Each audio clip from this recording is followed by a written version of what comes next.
comme je l'ai annoncé tout au début, nous avons avec nous M. Fouad Boukli Hassan. Alors lui, il est directeur de l'École nationale polytechnique Maurice Audin d'Oran. Bonjour. Bonjour, chère madame. Merci beaucoup de m'avoir honoré de cet accueil chaleureux. Merci. Eh bien, c'est un plaisir de vous recevoir sur le plateau de Bonjour d'Algérie. Le plaisir est D'ailleurs, partagé. vous répondez toujours oui, à nos invitations. Merci. Eh bien, quelles sont les missions primaires de l'étude, de l'école? Mais avant cela, on aimerait bien connaître l'École nationale polytechnique. Merci beaucoup. Alors, l'École nationale polytechnique d'Oran, donc, elle se situe au niveau d'Oran, bien sûr, domicilié à Oran, la ville d'Oran. Donc, il faut savoir qu'il y a 3 écoles nationales polytechniques au niveau d'Algérie, celle d'Alger, celle d'Oran et celle de Constantine. Alors, l'école dispose de 7 départements, dont un département en formation préparatoire et 6 départements en second cycle. Alors, on a plus cette année, en 2024-2025, on a plus de 1700 étudiants. Alors, ces départements offrent 13 spécialités.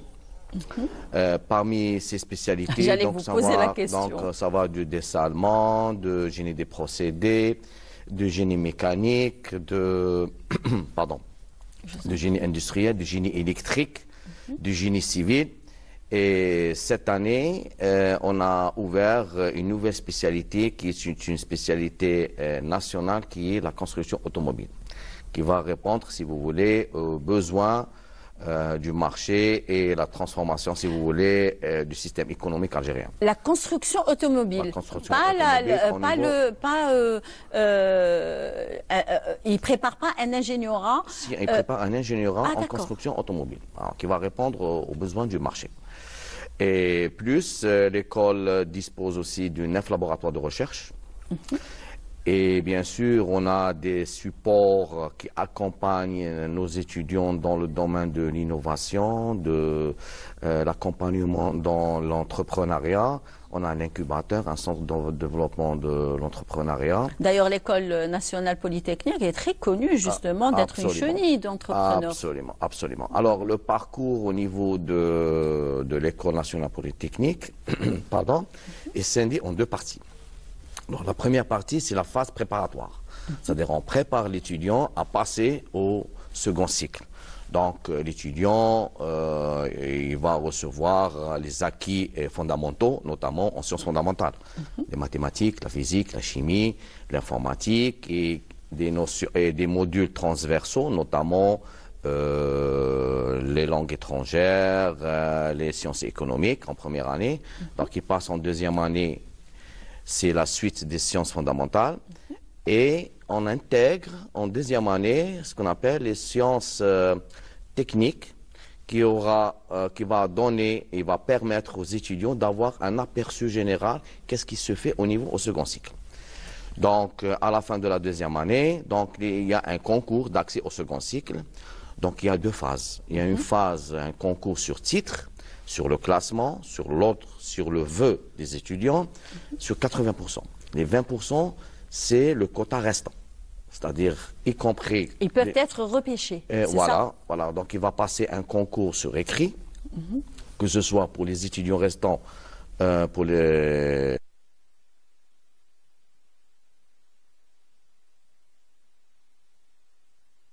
D'autres écoles supérieures, ST, qui veulent passer le concours chez nous. Et quels en sont les critères d'admission à l'École nationale polytechnique? Alors, il y a les critères d'admission. Donc, pour les bacheliers, donc il y a cette année, pour la moyenne, il y a deux variables, si vous voulez. Il y a la moyenne pondérée, donc qui est physique divisé par 3, ou bien la moyenne du bac. Cette année, ça a été à partir de 13 sur 20, mais la moyenne minimale acquise, c'est-à-dire pour accéder cette année, parce qu'il y a trop de demandes, c'est 16,24. 16,24. Le dernier, donc on a des 18, 19 de moins. Donc la philosophie de notre école, enfin de notre stratégie au niveau de l'école, elle s'appuie sur 3, si vous voulez, 3 facteurs fondamentaux. en amont, on doit avoir des ingrédients importants, c'est-à-dire avoir des étudiants, des meilleurs étudiants au bachelier, donc des meilleurs bacheliers. Ouais. La phase dans le pipe, c'est une bonne sélection. Absolument. Et dans la phase de pipe, c'est-à-dire au sein de l'école, il faut avoir une bonne formation sur le plan académique, sur le plan scientifique, sur le plan accompagnement, sur le plan stage, etc. Et la phase en aval, c'est, si vous voulez, identifier quels sont le devenir de nos étudiants. C'est un indicateur de qualité. Donc, sur le plan employabilité, sur le plan insertion professionnelle, sur le plan le suivi où il y a la poursuite en post-gradient son doctorat, sur le plan création d'emplois, des start-up. Donc ça, c'est un indicateur de qualité au niveau de notre formation. Et ça, on insiste énormément sur cet axe-là. Et surtout que vous insistez aussi sur les recherches. Ah oui, absolument. Donc on a la post-graduation. Ça, c'est aussi un autre indicateur de qualité qui va, si vous voulez, refléter sur notre engagement, la qualité d'enseignement, sur la qualité de l'enseignement au niveau de l'École nationale polytechnique d'Oran. Très bien. Alors, vous avez un petit peu donné un petit topo justement sur l'École nationale polytechnique Maurice Audin. Oui. Vous avez aussi expliqué quels sont les critères d'admission justement à cette prestigieuse École nationale polytechnique. Donc, et comment l'école s'est adaptée, puisqu'on est en plein air et en pleine expansion de nouvelles technologies, comment l'école s'en est adaptée? Oui. Alors, maintenant, c'est les directives de la plus haute instance de l'État, c'est la partie de la présidence. Monsieur le Président. Monsieur le Président, Abdelmejid Tebboune. Donc, les directives étaient claires et nettes. Donc, on doit maintenant basculer sur si vous voulez, sur tout ce qui est numérique. Et bien sûr, on a reçu des directives de la part de Monsieur le Ministre. Donc maintenant de s'adapter à la nouvelle tendance qui est l'université 4.0. Alors à ce moment-là, il faut bien se préparer. Et qu'est-ce que l'université 4.0? Alors 4.0, donc il faut s'adapter maintenant avec, puisque si vous voulez, c'est l'équivalence de l'industrie 4.0. Donc on doit s'aligner. Et on doit être au diapason avec tout ce qui se fait au niveau mondial. Donc on ne peut pas être à la traînée. Donc c'est pour ça qu'on va mettre le paquet.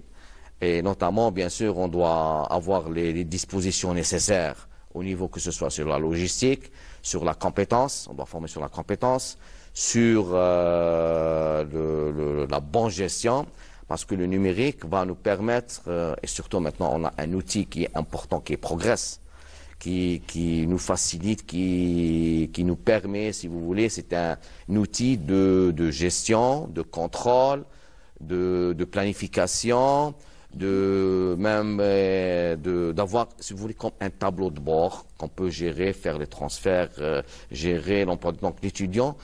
Et si vous voulez, avec l'ère du numérique, il y a une certaine facilité d'intégrer dans l'enseignement supérieur qui est extraordinaire. C'est-à-dire que ça va économiser. Par exemple, je dis une petite anecdote, surtout le transfert des dossiers, ramener les papiers, etc. Ça va économiser un gain du temps, un gain d'argent, rapidité, efficacité, ça c'est très important. Et donc ça, on est passé à, si vous voulez, à une vitesse supérieure. Et j'espère, Inch'Allah, on va continuer dans cette approche. Surtout que les étudiants, d'ailleurs, ils sont très nouvelles technologies. Ah oui, d'ailleurs, donc très branchés. Exactement, avec les réseaux sociaux, parce que maintenant les moyens de communication, surtout après le Covid, ça nous a donné, si vous voulez, ça nous a boosté. Finalement, un mal pour un bien. Absolument. Ça nous a boosté maintenant de s'aligner et d'accéder maintenant le télétravail, l'enseignement à distance. Effectivement. Et même on peut travailler à distance. Donc ça on peut rester chez soi. Et puis faire envoyer les dossiers. Il y a même des start-up qui se créent maintenant à domicile. Exactement. Oui, ils n'ont pas besoin de location, ils n'ont pas besoin. Exactement. C'est un gain c'est une économie, et une efficacité aussi. Hein, donc, exactement. Une visibilité aussi. Visibilité, effectivement. Visibilité, donc à l'échelle même mondiale. Hein, surtout l'Internet. Maintenant, je pense que c'est C'est un outil qui nous a vraiment, c'est un, si vous voulez, un background qui nous a facilité, si vous voulez, l'accès à cette nouvelle technologie. Effectivement. Alors, quel soutien justement aux initiatives entrepreneuriales des étudiants? Alors, maintenant, sur le plan entrepreneurial, donc, il y a deux volets. Alors, le premier volet... Surtout, Monsieur Fouad Boukli, je le rappelle que vous êtes directeur de l'École nationale polytechnique Maurice Audin, que Monsieur le Président Abdelmajid Tebboune, il a insisté justement sur ce volet-là. Absolument. Donc, l'université, maintenant, on doit faire, si vous voulez, l'outil à l'agréable. Voilà. C'est-à-dire, quand on fait un travail, il faut qu'il soit utile, que ça se répercute sur la société, qu'il donne une valeur ajoutée sur le plan économique, sur le plan, de manière générale, sur la société. Donc, il doit avoir des répercussions. Donc, l'université doit être, si vous voulez, la locomotive de développement. C'est comme une force motrice pour tirer en avant toutes les bonnes volontés, les initiatives et créer de la richesse. Ça, c'est très important. Oui. Et donc, notre mission principale, c'est se pencher sur ce volet-là. D'abord, la première des choses, il faut collaborer avec le tissu socio-économique. Donc, ça, c'est le premier volet. Donc, notre politique, c'est de faire des collaborations scientifiques,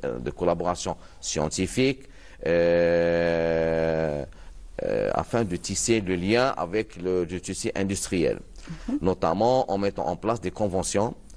Alors cette convention nous permet, si vous voulez, d'insérer nos étudiants, d'abord l'accompagnement du stage, comme une formation complémentaire, mettre en place des problématiques qui répondent aux besoins socio-économiques.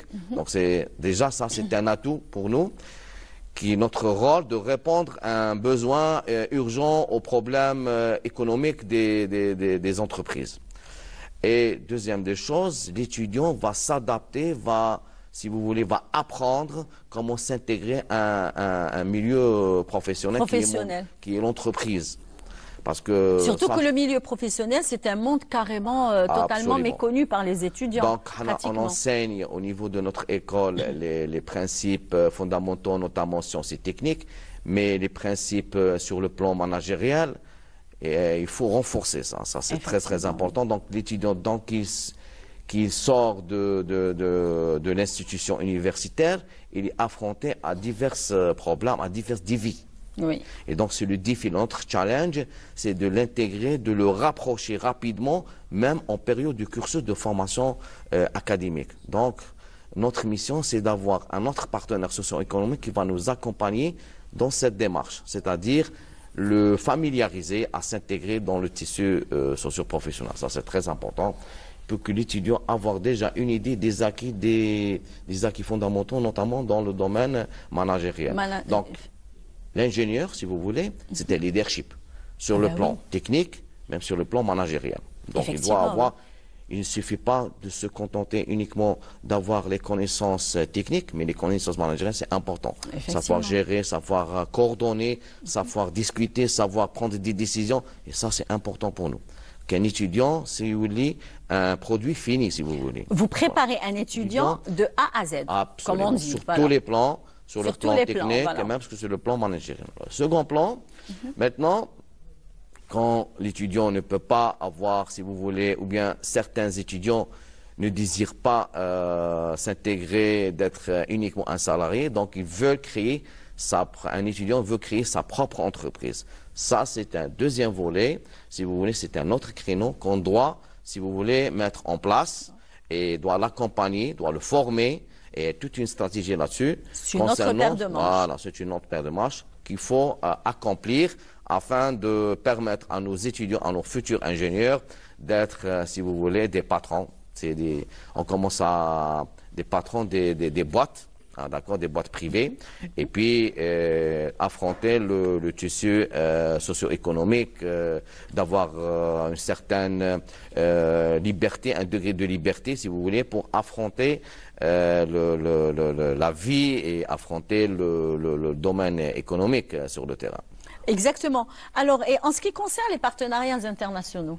Alors maintenant, pour les partenariats internationaux, donc maintenant on rentre dans la visibilité internationale. Dans la visibilité internationale, donc on a ramené cette année, par exemple, le recteur de l'Université de Toronto. On a invité professeur Zerib Kerim, c'est parmi les leaders dans le domaine des patries. C'est lui, donc c'est un autre partenaire stratégique aussi.